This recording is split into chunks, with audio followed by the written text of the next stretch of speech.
아멘. 오늘도 하나님께서 우리에게 은혜를 주셔서 말씀이 말씀으로 들리는, 그리고 말씀 가운데 살아계신 주님을 만날 수 있는 그런 복된 시간이 될 수 있기를 예수의 이름으로 축원드립니다. 오늘 말씀의 제목은 쉐민입니다. 번역하자면은 여덟 번째 날에, 그런 뜻이에요. 그러면은 여덟 번째 날이면은 그 전에 일곱째 날 동안에 무슨 일이 있었는가 하는 것을 우리가 한번 살펴볼 필요가 있는데, 그 일곱째 날 동안에 아론과 그리고 나답과 아비후에게 제사장 위임식이 있었어요. 그리고 그 제사장들이 해야 할, 성막에서 해야 할 모든 일들에 대하여서 모세가 그들을 가르치고 훈련시키는 그런 시간이 일주일 동안 계속해서 진행이 됐었어요. 그리고 마지막 날 아론과 나답과 아비후에게 대제사장으로서 그 일을 행할 수 있도록 위임식이 행해지게 되고, 그리고 드디어 여덟 번째 날이 된 겁니다. 그게 오늘 레위기 9장 1절에서부터 나오는 그 말씀인데, 자, 본문 형식으로 한번 같이 읽어보도록 하겠습니다. 레위기 9장 1절 말씀에서부터 7절까지 말씀입니다. 다 같이 읽습니다. 여덟 번째 날에 모세가 아론과 그의 아들들과 이스라엘 장로들을 불러다가 아론에게 이르되, 속죄제를 위하여 흠없는 송아지를 가져오고 번제를 위하여 흠없는 순양을 여호와 앞에 가지라 드리고, 이스라엘 자손에게 말하여 이르기를, 너희는 속죄제를 위하여 순염소를 가져오고 또 번제를 위하여 1년 내고 흠없는 송아지와 어린 양을 가져오고 또 화목제를 위하여 여호와 앞에 드릴 수소와 순양을 가져오고 또 기름 섞은 소제물을 가져오라 하라. 오늘 여호와께서 너희에게 나타나실 것임이니라 하매, 그들이 모세가 명령한 모든 것을 회막 앞으로 가져오고 온 회중이 나와 여호와 앞에 선지라. 모세가 이르되, 이는 여호와께서 너희에게 하라고 명령하신 것이니 여호와의 영광이 너희에게 나타나리라. 모세가 또 아론에게 이르되, 너는 제단에 나아가 내 속죄제와 내 번제를 드려서 너를 위하여 백성을 위하여 속죄하고 또 백성의 예물을 드려서 그들을 위하여 속죄하되 여호와의 명령대로 하라. 아멘. 자, 모든 날들이 계속해서 이제 쭉 흘러가긴 합니다만은 이 여덟 번째 날이다 하는 것을 상징하는 것이 있어요. 8이라고 하는 숫자는 바로 영원을 뜻하는 거예요. 다시 말해서 하나님의 숫자예요. 이 8은. 그 7일 동안 하나님께서 천지를 창조하시고 여덟 번째 날, 모든 것이 완성되어진 단 첫 번째 날이에요. 이건 영원으로 이어지는 그런 의미를 히브리어에서는 가지고 있어요. 그래서 성경에 보게 되면은 그 여덟 번째 8일과 연관되어진 것들이 꽤 많이 있어요. 부활을 의미하기도 하고, 그리고 사람이 태어나도 난지 8일째에 할례를 받도록 하고, 히브리적 개념에서 8은 굉장히 중요해요. 그리고 오늘 이 본문 말씀을 보더라도 여덟 번째 날에 아론이 하나님 앞에 첫 번째 제사를 올려드립니다. 그때에 하나님의 영광이 나타나게 되거든요. 하나님의 영광이 여덟 번째 날에 나타났다. 그 전에 하나님의 영광이 없었다는 의미는 아니에요. 여덟 번째 날에 하나님의 영광이 나타났다 하는 얘기는 바로 이제 그 여호와의 영광이 그들과 계속되어질 것이다. 이제 하나님의 영광이 임재하는, 하나님의 영광이 임재해 있는 그 삶이 지속적으로 이어진다 하는 그런 의미로서의 그런 말씀입니다. 자, 그래서 요 한번 말씀 읽어보겠습니다. 레위기 9장 22절에서 24절 말씀 같이 읽습니다. 아론이 백성을 향하여 손을 들어 축복함으로 속죄제와 번제와 화목제를 마치고 내려오니라. 모세와 아론이 회막에 들어갔다가 나와서 백성에게 축복하며 여호와의 영광이 온 백성에게 나타나며 불이 여호와 앞에서 나와 제단 위에 번제물과 기름을 사른지라. 온 백성이 이를 보고 소리 지르며 엎드렸더라. 드디어 8번째 날에 하나님의 영광이 이스라엘 가운데 나타나게 되었습니다. 자, 그런데 이 영광스러운 날에 아주 불미스러운 일이 같이 일어납니다. 그게 뭔가 하면 레위기 10장에서 넘어가게 되면 같이 읽습니다. 아론의 아들 나답과 아비후가 각기 향료를 가져다가 여호와께서 명령하시지 아니한 다른 불을 담아 여호와 앞에 분향하였더니 불이 여호와 앞에서 나와 그들을 삼키매 그들이 여호와 앞에서 죽은지라. 아론이 대제사장으로 위임식을 마치고 하나님 앞에 첫 제사를 드리고 그 다음에 그 아답과 나비우도 역시 제사장으로서 하나님 앞에 제사를 드렸는데 그 제단 앞에 불을 드리는데 하나님이 명령하지 아니한 다른 불을 각기 향로에 담아가지고 하나님 앞에 드렸는데 하나님께서 그들을 갖다가 완전 불이 여호와 앞에서 나와서 그들을 삼켜서 그들이 여호와 앞에서 완전 타 죽어버렸어요.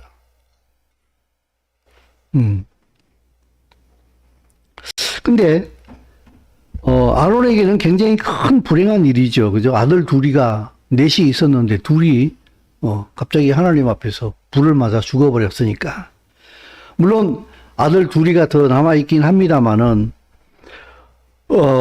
이것은 아론뿐만이 아니라 이스라엘 공동체 전체에도 그리고 모세에게도 엄청난 큰 충격이었어요. 하나님 앞에 제사를 드리는 첫날에 제사장 둘이가 하나님 앞에서 불에 타 죽는 결과를 가져오게 됐으니까. 근데 하나님 앞에 이들이 불로 인해 가지고 죽게 되었는데 그게 나답과 나비우가 구체적으로 어떤 불을 하나님 앞에 드렸는지에 대한 구체적 설명이 없어요. 그냥 성경에는 다른 불을 드렸다 이렇게만 나와 있어요. 이건 개인적인 고백입니다만은 이거 놓고서 엄청 고민을 많이 해서 한 주간 내내 이거 가지고 고민했던 것 같아요. 그래서 뭐 주석을 찾아보기도 하고 사전을 찾아보기도 하고 사방으로 제가 알아볼 수 있는 것은 다 뒤져보고 이렇게 했는데 없어요. 그냥 구체적 설명이 없는 그냥 다른 불이다. 그게 무슨 불을 드렸는지에 대한 설명이 도무지 없었어요. 하나님께 여쭤볼 수밖에 없었어요. 제게 온 것은 성령이라는 사인이었어요.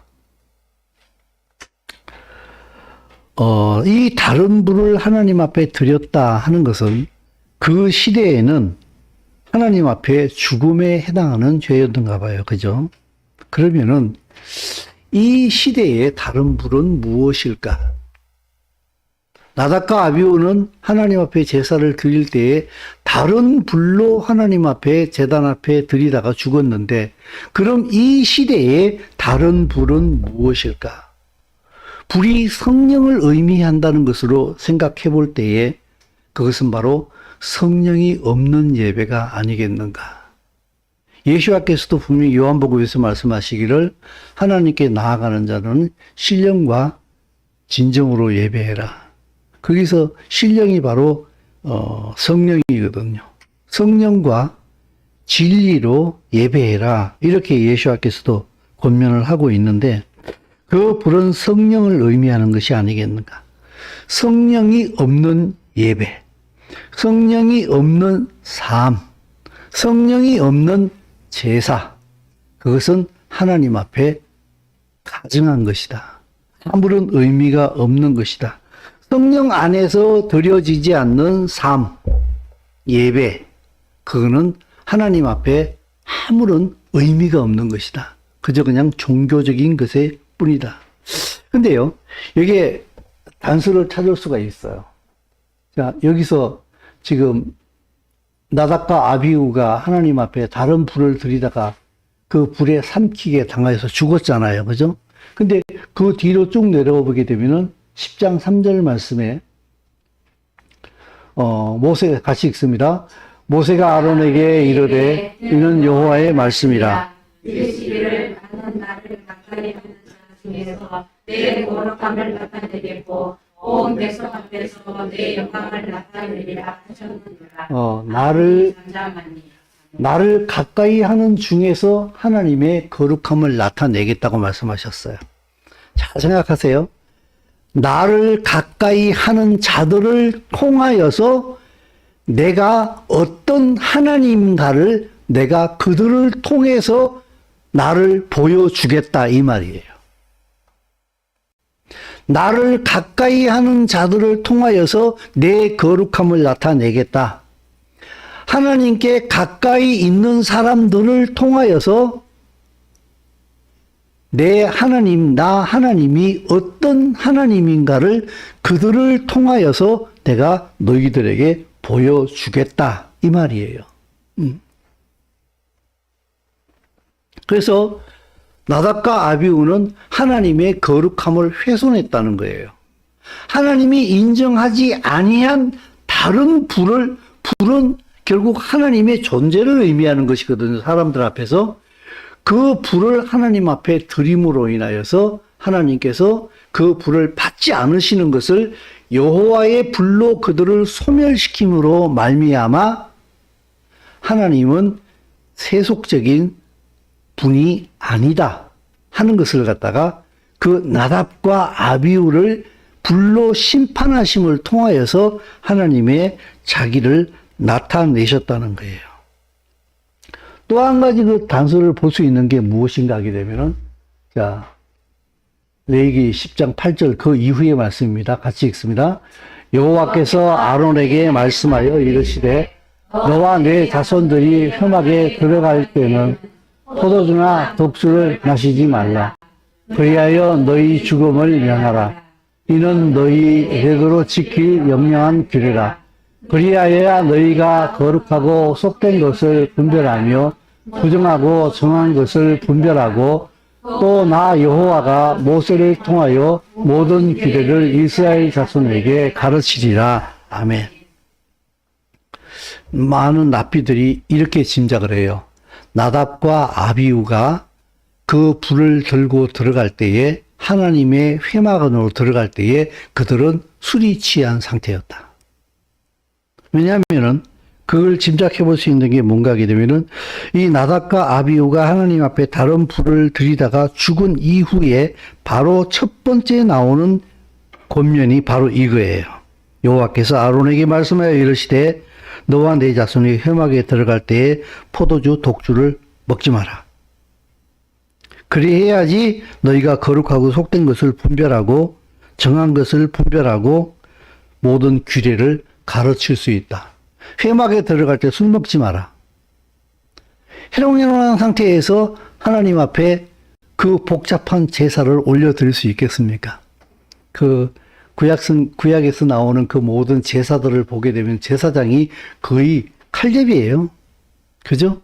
짐승 목 따고 가죽 벗기고 각 뜨고 뭐 이렇게 뼈 발라내고 간 껍을 벗겨내고 그죠?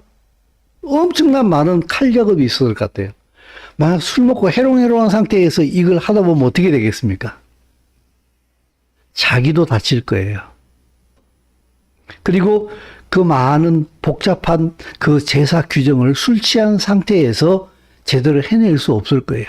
술이 취해서 비틀비틀 하다가 그 회막 안에서 제사 집행하다가 불 올리고 막 하다가 엎어지고 자빠지고 하면 어떻게 되겠습니까?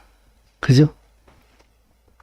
더군다나 속되고 부정한 것을 거룩하고 속되고 부정한 것을 너희는 술 취한 상태에서는 분별하지 못한다. 그리고 더군다나 가르치는 것은 더욱더 못할 것이다. 그래서 너희가 회막에 들어갈 때는 술 먹지 마라. 그래서 아마 생각에 이들이 술 취한 상태에서 하나님 앞에 다른 불을 들이지 않았겠는가. 그런 생각이 많이 들더라고요, 보니까.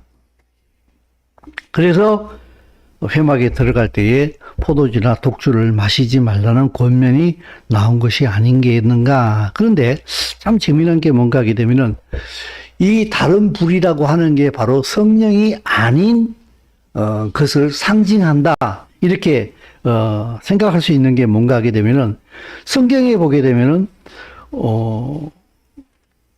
자, 에베소서 5장 18절 말씀입니다. 같이 읽습니다. 술 취하지 말라. 이는 방탕한 것이니 오직 성령의 충만을 받으라. 여러분, 술 취하는 것과 성령이 충만하는 것을 사도 바울은 딱 두 가지를 대비시켜 놨어요. 예수와께서도 보게 되면은 하나님과 돈을 딱 대비시켜 놨어요. 사람에게 가장 크게 영향력을 행하고 사람이 가장 영향을 많이 받는 게 뭔가 하게 되면은 하나님 아니면 돈이에요. 그래서 돈을 섬기는 한 절대로 하나님을 못 섬긴다고 예수와는 딱 부러지게 얘기를 하고 있어요. 하나님과 돈을 겸하여 섬기지 못한다. 둘 중에 하나다. 그래서 하나님을 통하여서 난 돈 벌 거야. 이 거짓말이에요. 이건 안 돼요. 둘 중에 딱 하나를 할 수밖에 없어요. 하나님을 선택할 거냐, 돈을 선택할 거냐. 세상에서 돈을 많이 벌고 싶어 하는 가치관에 붙들려 있는 한, 그는 하나님을 이용하면 이용했지, 절대로 하나님을 섬기지는 못합니다. 예배는 못합니다. 삶을 통하여서. 똑같은 원리라는 거예요. 술 취하지 말라. 오직 성령의 충만함을 받으라. 성령 충만과 술 취하는 것과 사도 바울은 또 딱 동일선상에 올려놨어요.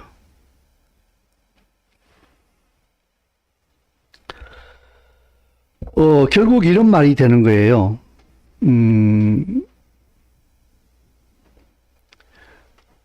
육체 중심의 술 취한다는 얘기를 갖다가 육체 중심의 삶이다. 내 육체의 만족, 내 육체의 쾌락, 내 육체가 편안한 것, 이것만을 추구하는 삶이 바로 술 취한 자의 삶이다. 이거 육체를 추구한다는 거예요. 우리 육체를 만족시키기 위해서 술을 먹잖아요. 그죠? 그러니까 그걸 완전히 대비하는 거예요. 그래서 딱 둘 중에 하나라는 거예요. 육체 중심의 삶을 살아갈 거냐, 아니면은 예수와를 따라가는 성령을 중심의 성령 충만한 삶을 살 것이냐, 이 둘 중에 하나다. 이 얘기예요, 지금. 이해되십니까? 무슨 말이지? 네.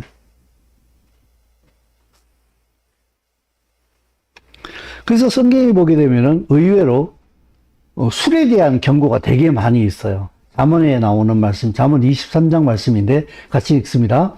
포도주는 붉고 잔에서 번쩍이며 순하게 내려가나니 너는 그것을 보지도 말지어다.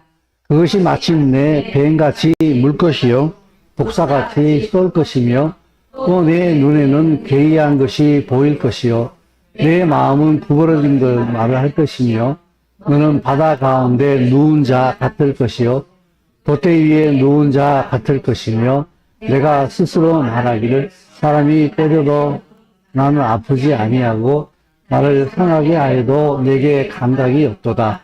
내가 언제나 깰까 다시 술을 찾겠다 하리라. 아멘. 이 정도로 먹어보신 분 손 한번 들어보세요.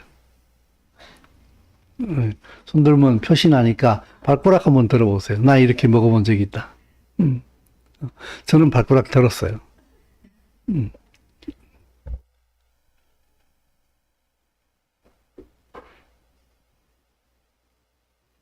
물론 근자인은 이렇게 먹어본 적이 없습니다. 20대 군대 가기 전에 이렇게 참 많이 먹었던 것 같아요. 꼭지가 돌아갈 정도로.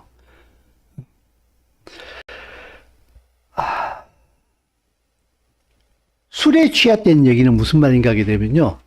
내 육체의 정욕에 완전히 빠져 있다는 거예요. 내가 원하는 대로 한다는 거예요.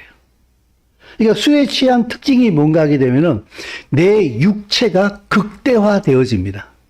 내 육신의 욕심들이 그냥 내가 평소에 절제하고 있었던 것조차도 술이 취하게 되면은 그 봉인이 해제되어지면서 말, 행동, 모든 것들의 봉인이 해제되어지면서 마치 지옥 뚜껑을 열어놓은 것처럼 모든 것이 쏟아져 나오기 시작을 합니다. 성령 충만과 완전 대비되어진 삶이에요. 그러니까 육체가 충만한 삶이 무엇인가 하게 되면 마치 술 취한 자의 삶과 같다 이 얘기라는 거예요. 성령 충만하면은 완전히 하느님의 뜻에 충만한 자의 삶이 되고 술이 취하게 되면은 내 육신적으로 살아가게 된다. 그러면요, 정확하게 얘기하면 이런 거예요. 술을 먹었느냐 안 먹었느냐의 문제가 아니에요. 술을 먹을 것이냐 말 것이냐의 문제가 아니에요. 내 삶이 어디에 끌려가고 있느냐 이 얘기예요.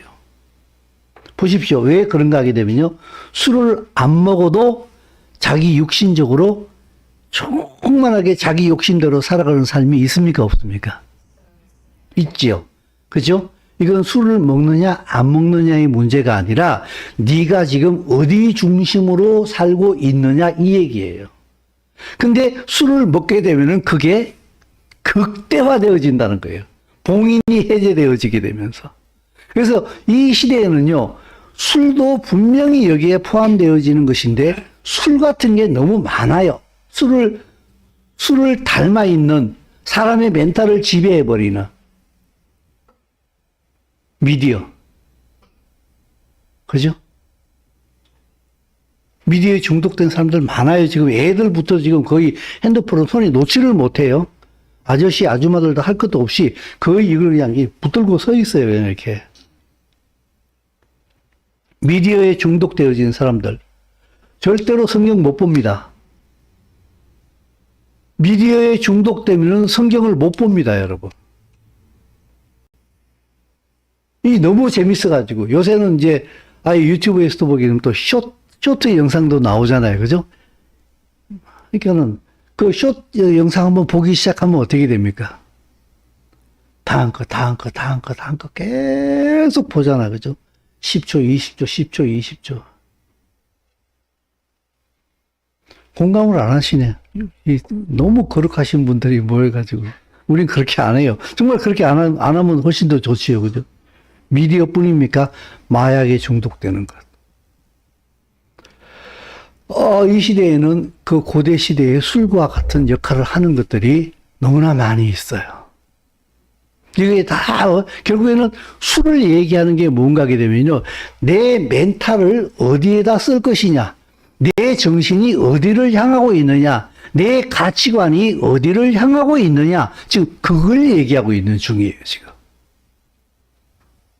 나 술 안 먹으니까 난 괜찮아. 아니요. 당신은 미디어에 중독됐으면 술 취한 자와 똑같습니다. 나 술 안 먹으니까 괜찮아. 당신은 마약에 중독됐으면 당신은 똑같습니다. 나 술 안 먹으면 괜찮아.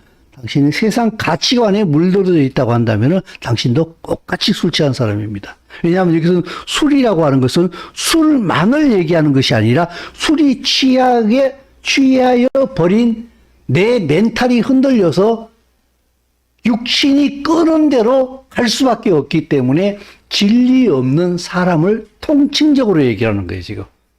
술 취했다는 것은. 진리가 없이 내가 하고 싶은 대로 살아가는, 내가 주인인 사람들을 전부 다 통칭해서 술 취한 것으로 지금 얘기를 하고 있는 거예요.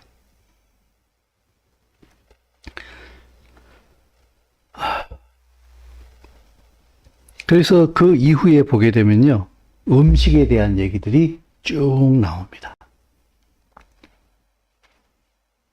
음식에 대한 얘기가 쭉 나오는데, 요거는 이제, 예수와를 믿는 그 진리가 유대인들에게 예수와를 통해서 맨 처음에 전해진 다음에 그 복음이 이제 이방인으로 전해지게 되잖아요. 그러면서 그 이방인들이 예수야를 믿었을 때에 그러면 유대인들이 지키는 모든 율법을 다 지켜야 되느냐 하는 그 문제가 대두되어졌을 때에 예루살렘 교회에서 결의를 한 것이 주를 믿는 예수야를 믿는 이방인들에게는 우상의 제물, 피치의 고기를 먹는다든지 목매어 죽인 것과 음행을 피할 것을 결의하고 편지했노라. 너희들은 구약 성경이 말하고 있는 율법을 다 지킬 필요는 없다. 그러나 요것만은 검하는 게 좋겠다. 이방인들에게는 우상의 제물을 먹지 말고 피채 먹지 말고 목매어 죽인 것을 먹지 말고 음행 간음을 피하라. 요것을 지키는 게 좋겠다라고 이제 편지를 하게 되는데 사실은 요 안에 다 들어가 있어요. 구약의 율법이 전부 다가. 나중에 또 시간 되면 요것을 다시 한번 설명할 필요가 있겠습니다만은.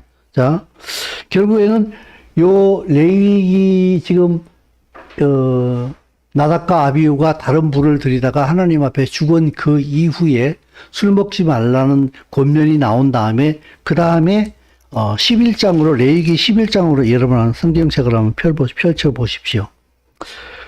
레위기 11장 말씀을 쭉 펴보게 되면은 11장 47절까지 계속 음식에 대한 얘기가 나옵니다. 그 다음서부터.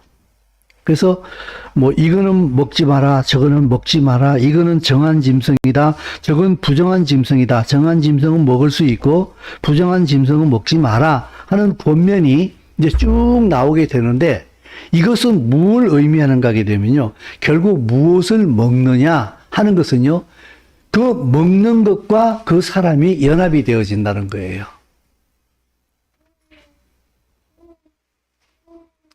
그 먹는 것과 그 사람이 연합이 이루어지게 돼요.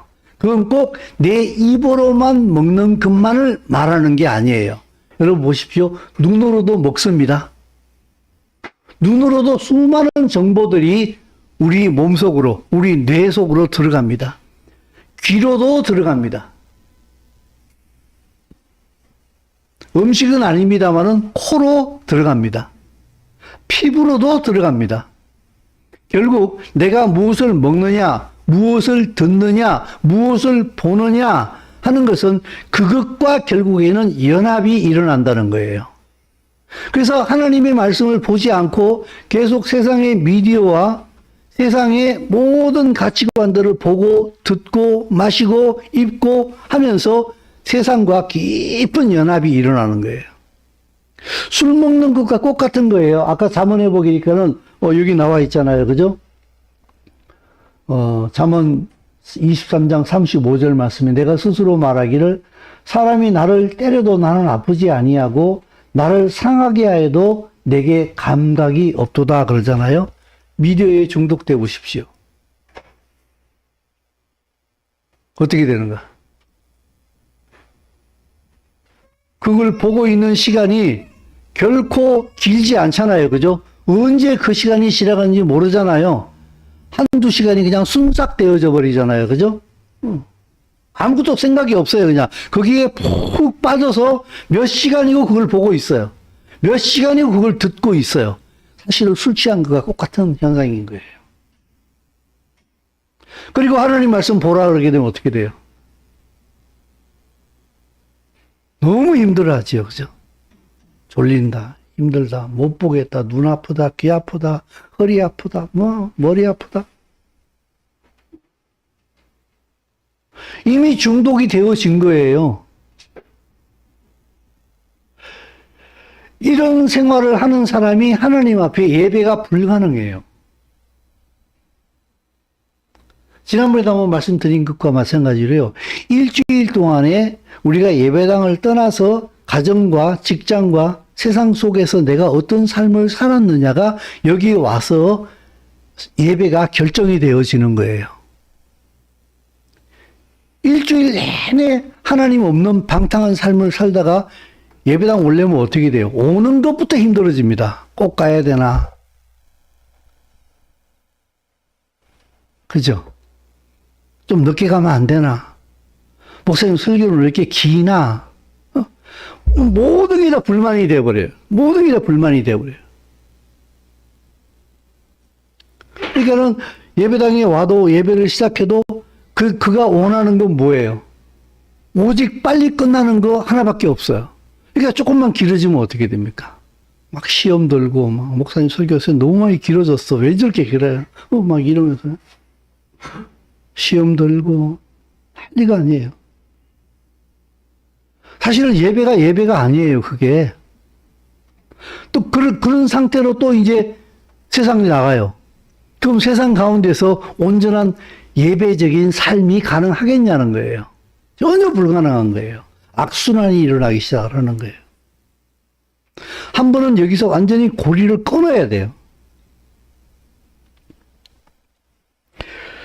결국 먹는 것과 내가 연합이 된다고 말씀을 드렸어요. 그죠? 내가 먹고 보고 듣는 것이 내 몸을 좀 더 크게 말하면은 우리의 삶을 지배해버려요. 이미 많이 지배당했어요. 세상 것에. 많이 지배를 당했는데 이미 술 취한 상태가 돼버렸어요. 영적으로. 감각이 없어요. 미디어에 취해가지고 수많은 시간을 보내면서도 내가 미디어에 중독되어져 있다는 사실을 전혀 모르고 있어요. 미디어를 보면서 수많은 시간을 보내면서 그 미디어가 나에게 주는 메시지를 내 속에, 가슴 속에 이미 뇌 속에 박히고 있는데도 불구하고 모르고 있어요. 이미 중독되어져 버린 상태이기 때문에. 너무 재밌을 뿐이에요. 그만 보라고 하게 되면 그만 보라고 얘기하는 그게 너무 짜증나요. 그래서 그것에 깊이 중독될수록 하나님의 말씀을 보는 게 훨씬 더 힘들어집니다. 점점 더 힘들어집니다.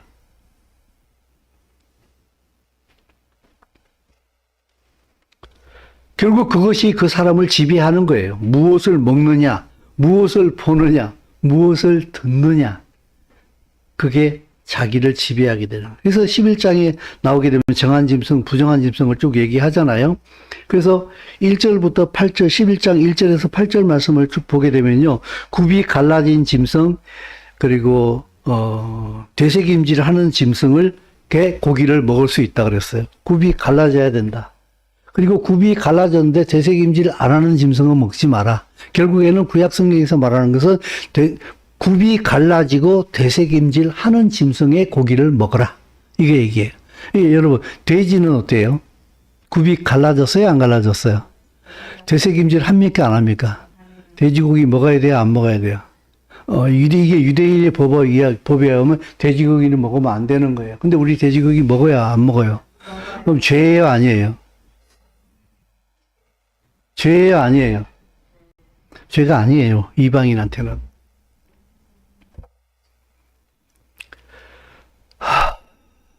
결국 이것을 우리에게 말씀하는 뜻이 바로 그거예요.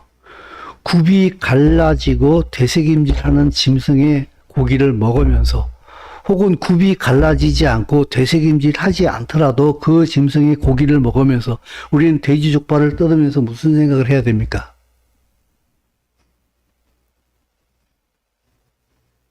돼지 족발을 뜯으면서 세상과는 구별되어진 삶을 살아야 된다.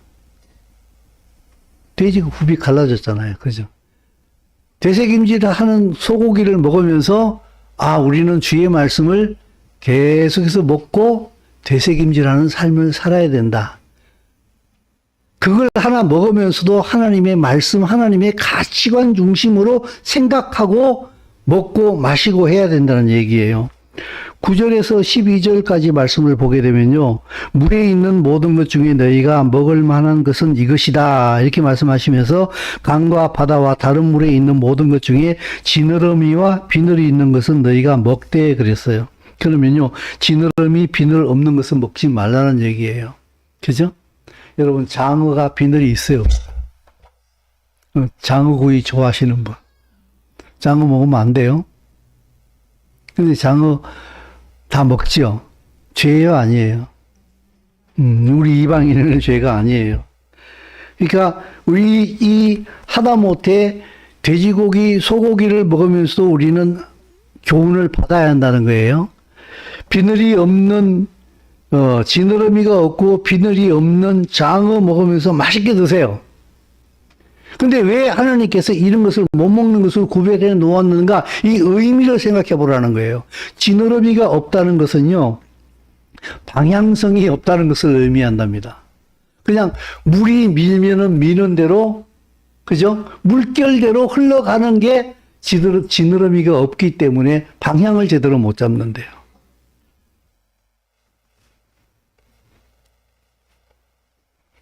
방향성이 없다. 하나님 없는 삶. 목적 없는 삶. 그게 세상이 우리에게 가르치는 게 뭐예요? 인생 뭐 있어? 인생은 다 그런 거야. 순전히 거짓말. 인생 뭐 있냐고. 그냥 툭툭 던지면서 거짓말해요. 인생 뭐 있어요? 예수와 없이는 당신은 패망이에요. 하나님의 나라가 목적이 없는 삶이 바로 장어와 같은 삶이라는 거예요. 세상 물결이 밀면은 미는 대로, 끌면 끄는 대로. 여러분 유행 좋아하십니까? 유행도요, 참이 나쁜 거예요. 사람을 조종하는 거예요.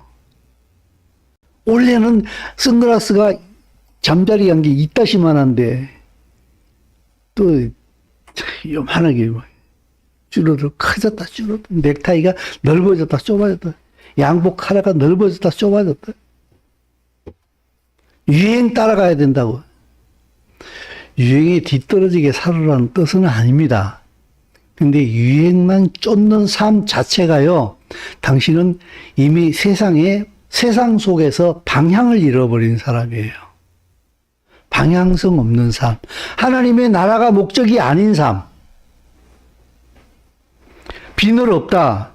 비무장이라는 거예요. 성경은 뭐라고 얘기합니까? 하나님의 전신갑주를 취하라고 얘기하죠. 그죠? 하나님의 말씀이 없어요.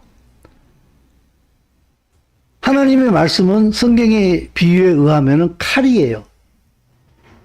그러니까 말씀이 없으니까 사탄이 나를 속여도 몰라요. 기준이 없으니까. 진리가 없기 때문에 사단이 우리에게 거짓말을 해서 세상 인생 뭐 있어? 그러면 그래 맞아. 멋있는 말이 인생 뭐 있니? 어차피 하나님 나라가 목적이 아니기 때문에 진리가 없기 때문에 그게 틀린 말인지 틀리지 않는 말인지도 몰라요. 그러니까 세상의 유행이 끄는 대로 미는 대로, 세상 풍조가 끌면 끄는 대로 밀면 미는 대로 유행이래. 이게 원래 트렌드래. 원래 그런 거래. 그냥 밀려가요. 아무런 생각이 없어요. 세상이 우리를 속여도, 우리를 위협해도 하나님의 말씀이 없기 때문에 그 위협에 맞설 수가 없어요.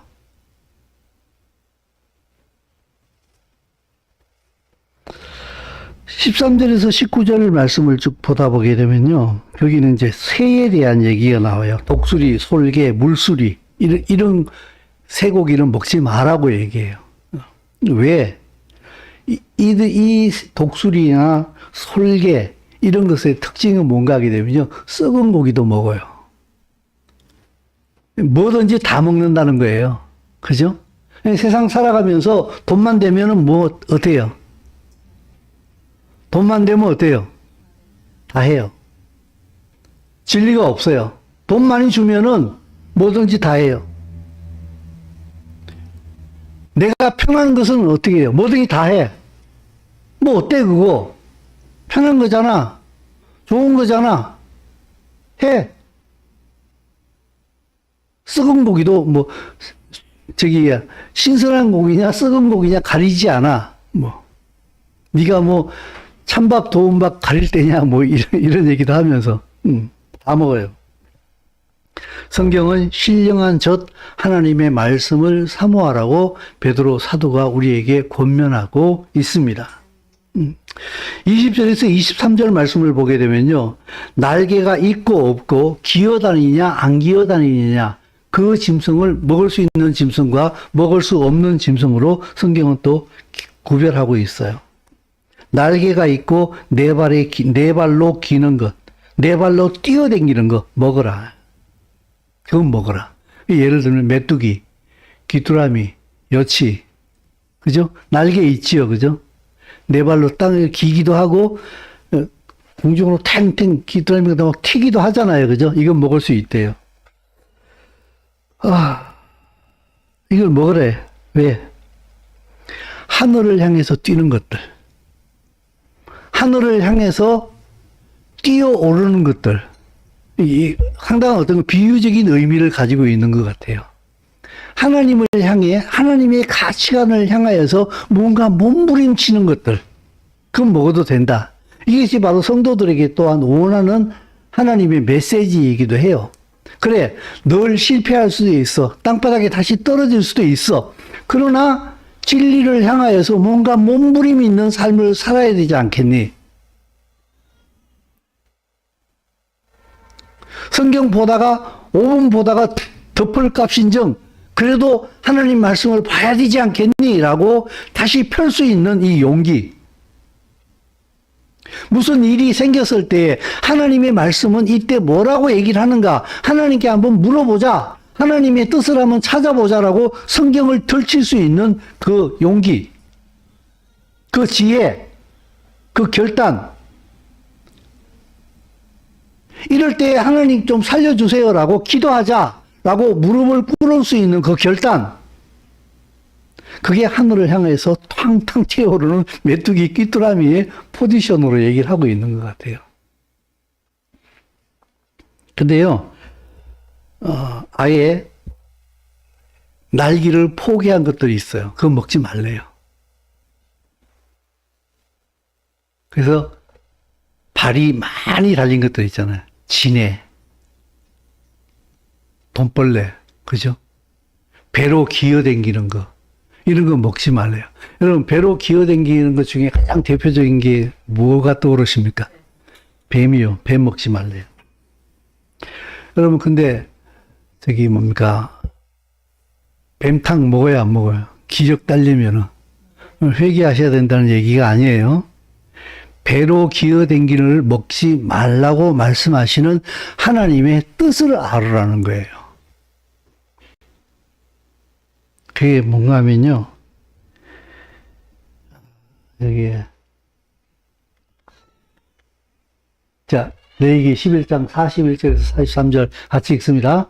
땅에 기어다니는 모든 길짐승은 가증한즉 먹지 못할지니 곧 땅에 기어다니는 모든 것 중에 배로 밀어 다니는 것이나 내 발로 걷는 것이나 여러 발을 가진 것이라 너희가 먹지 말지니 이것은 가증하니 너희는 기는 바 기어다니는 것 때문에 자기를 가증하게 하지 말며 또한 그것 때문에 스스로 더럽혀 부정하게. 여러분, 배로 기어다니는 건 뱀이잖아요. 그죠? 진해도 딱 붙어 있죠. 그죠? 돈벌레도 보게 되면은 징그럽지요. 그냥 발이 그냥 수십 개죠. 그냥 움직이는 건 너무 부드럽게 움직여요. 그죠? 그 많은 다리로 땅바닥에 딱 붙어 있어요.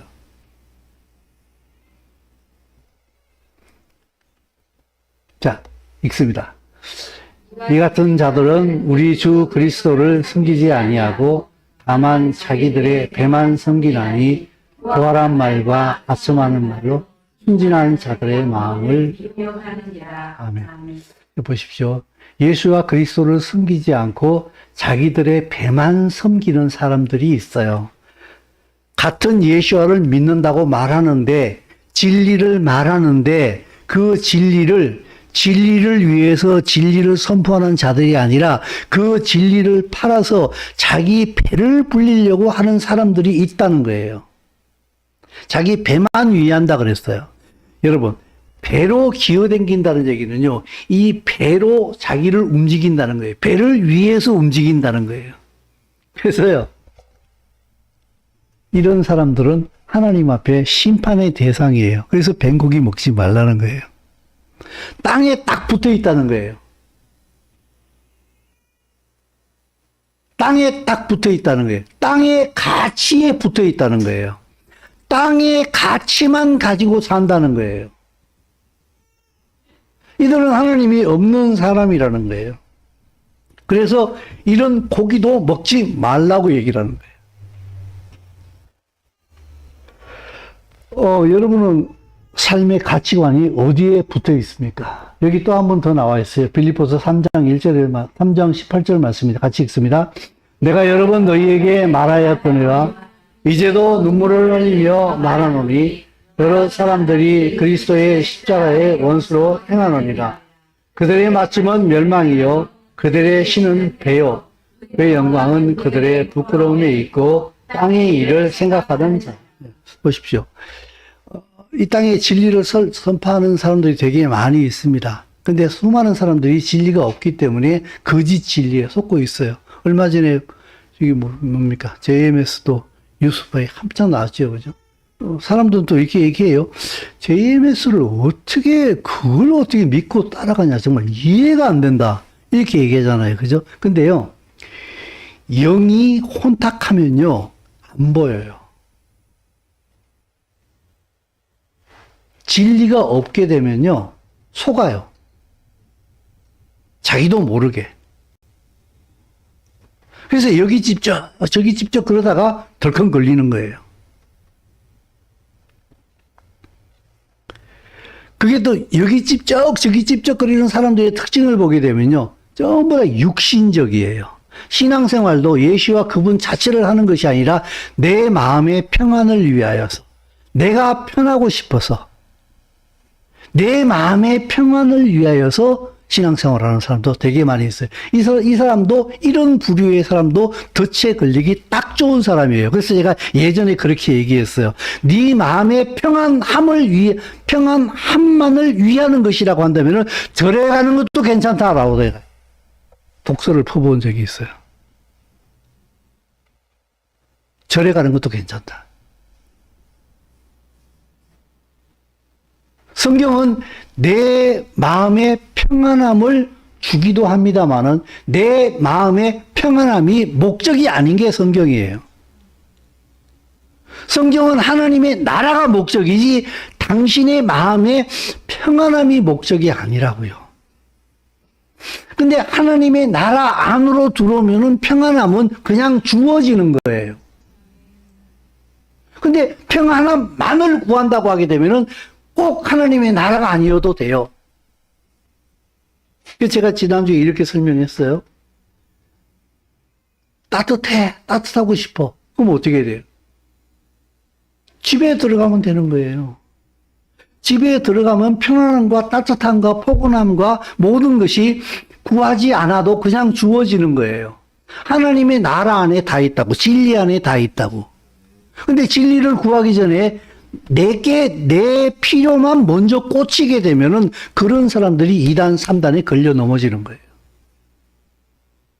돈에 속고, 다 넘어지고, 자기 욕심에 넘어지고, 시험 들고. 이게 정상적인 하나님의 말씀이 말하는 신앙생활이 굉장히 어려워지게 되는 거예요. 근데, 그들의 마침이 뭐라고 그랬어요? 여기에? 멸망이라고 그랬어요. 여러분, 교회에 댕긴다는 얘기 자꾸 하지 마세요. 나 교회 댕겨. 교회 댕긴다는 말이 신앙인이라는 말로 대변되어지는 게 아니에요.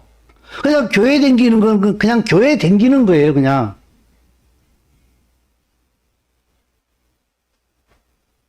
진리가 당신의 삶을 지배하고 있냐, 이 말이에요. 술이 취하면 비틀비틀 거리면서 그 술에 응하여서 내가 완전히 끌려가는 것처럼 성령에 충만하게 되면은 진리에 끌려가게 돼 있다 이 말이에요. 근데 나 술 안 먹으니까 난 괜찮아. 술 안 먹고 무지무지 하나님의 대적자인 사람들이 많아요. 그럼 술 먹어도 됩니까? 아니, 그 얘기가 아니라고.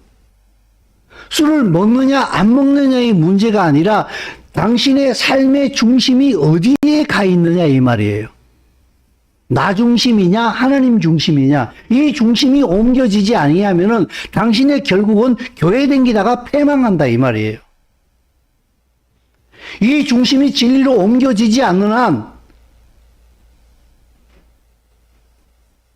십자가의 원수가 될 수밖에 없다라고 하는 성경이 정확하게 얘기해 주는 말씀입니다.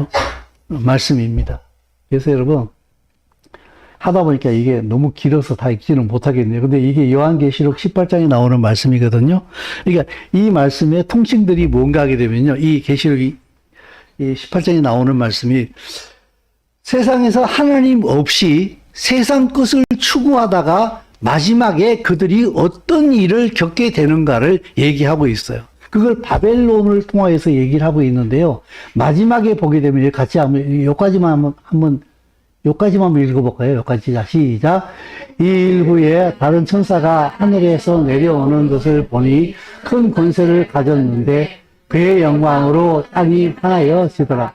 힘찬 음성으로 외쳐 이르되 무너졌도다 무너졌도다. 큰 성 바벨론이요 귀신의 처소와 각종 더러운 영이 모이는 곳과 각종 더럽고 가증한 새들이 모이는 곳이 되었도다. 그 음행의 진노의 포도주로 말미암아 만국이 무너졌으며 땅의 왕들이 그와 더불어 음행하였으며 땅의 상인들도 그 사치의 세력으로 하더라. 또 내가 들으니 하늘로부터 다른 음성이 나서 이르되 내 백성아 거기서 나와 그의 죄에 참여하지 말고 그가 받을 재앙들을 받지 말라. 아멘. 이걸 보십시오. 하나님께서 하나님 백성들에게 지금 뭐라고 얘기를 하고 있습니까? 바벨론의 가치에 빠져있는, 다시 말해서 세상 가치에 빠져있는 자들에게 내 백성아 거기서 나와라 라고 얘기를 하고 있습니다. 우리는 여기 세상에서 떠나서요 로켓 타고 달 날아가자는 얘기가 아니에요. 세상에 살고 있는데 세상 가치관에 끌리지 않고 진리로 살아내야만이 되는 사람들이에요. 그들이 거룩한 자들이에요. 그때에 교회 다니는 게 의미가 있는 거예요.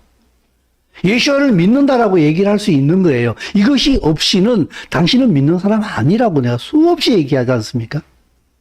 성도들이 시험이 덜매도 불구하고. 뭐라고 얘기해요, 성경은요? 거기서 나오라고 얘기를 해요. 나오라고.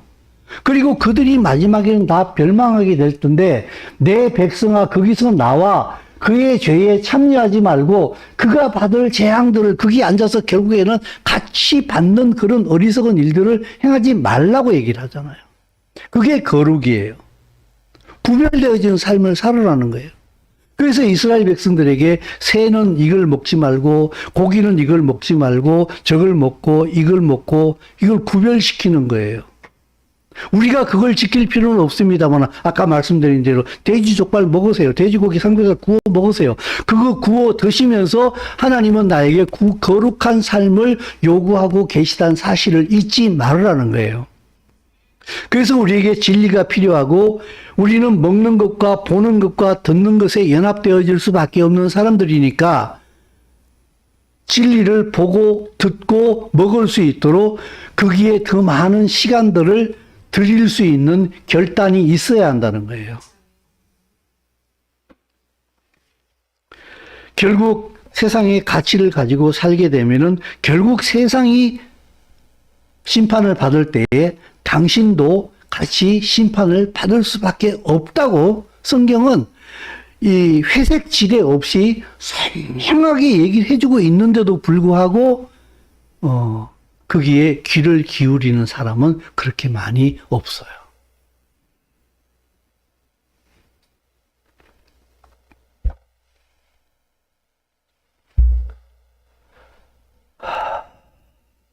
자, 여기서부터 읽습니다. 이 큰 성이여, 끝까지 시작. 이 큰 성이여, 바다에서 배 부리는 모든 자들이 너의 보배로운 상품으로 치부하였더니 한 시간에 망하였도다. 하늘과 성도들과 사도들과 선지자들아, 그로 말미암아 즐거워하라. 하나님이 너희를 위하여 그에게 심판을 행하셨음이라 하더라. 이에 한 힘센 천사가 큰 맷돌 같은 돌을 들어 바다에 던져 이르되 큰 성 바벨론이 이같이 비참하게 던져져 결코 다시 보이지 아니하리라. 아멘.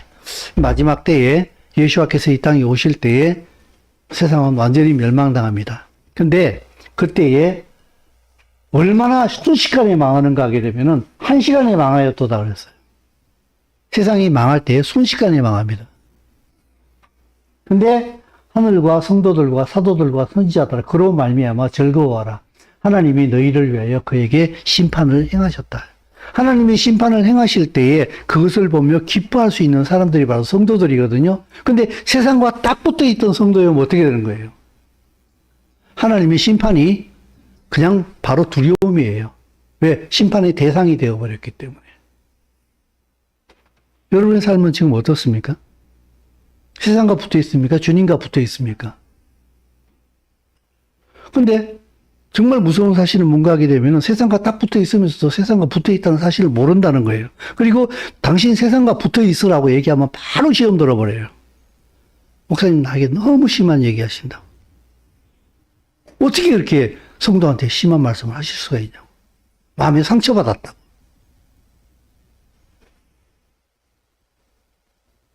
잘 생각하십시오. 제가 개인적으로 말씀을 드리지 않을 테니까 시험 들까 봐. 잘 생각해 보십시오. 심판은 순식간에 임합니다. 근데 그 심판이 임할 때에 주님과 함께 걸어가던 자들은 기뻐한다고 성경은 얘기를 하고 있습니다. 사랑하는 성도 여러분, 예수와로 인해서 이미 8번째 날에 들어와 있는 이 8번째 날을 살아가는 사람들은요, 이미 예수와 함께 8번째 날에 들어온 사람들이에요. 그리고 이 예수와를 믿는다는 얘기는 무슨 말인가 하게 되면요, 그 8번째 완성되어질 그 날에 들어갈 자들이에요. 하나님의 나라하고 똑같아요. 예수와로 인해서 이미 이 나라가 임했어요. 그러나 아직은 아니에요. already, not yet. 이미, 그러나 아직. 그죠? 이 양 갈등 가운데 지금 우리가 살고 있잖아요. 그죠? 이미 임한 하나님의 나라. 우리에게는 정말 예수를 믿는 사람이라고 한다면요, 이미 8번째 날이 시작이 됐어요. 영원히 이미 시작됐다고. 요한복음에서 말씀하시기를, 나를 믿는 자는 죽지 않는다. 죽어도 영원히 다시 산다고 말씀하시잖아요. 우리는 예수와로 인해서 이미 8번째 날이 시작되어진 사람들이에요. 영생의 트레일에 이미 올라탔다고요.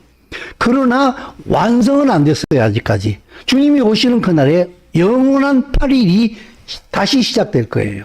주님과 함께. 그날을 바라보면서 오늘을 살아가는 사람들이 바로 성도들이에요. 왜 성도입니까? 거룩성이에요. 물이 도자예요. 세상 속에 살고 있는데 세상과는 구별되어진 진리가 그들의 삶의 모체가 되어진 거룩한 구별되어진 물이라는 거예요. 이들을 보고 성도라고 그래요. 여러분의 삶은 어떻습니까? 세상과 닮아 있습니까? 예수와와 닮아 있습니까? 하나님께서 계시록을 통해서 말씀하십니다. 내 백성아 거기서 나와라. 거룩한 삶으로 진리의 삶으로 옮겨라. 안 옮기면은 넌 거기서 세상이 망할 때 같이 망한다. 이미 옮겨왔습니까? 비록 부족하더라도 메뚜기처럼 통 뛰고 다시 땅에 떨어지는 한이 있더라도 메뚜기처럼 좀 날다가 다시 땅에 떨어지는 한이 있더라도 끊임없이 하나님을 향해서 진리를 향해서 몸부림칠 줄 아는, 거룩을 향해서 달려갈 줄 아는 그런 성도들의 삶이 될 수 있기를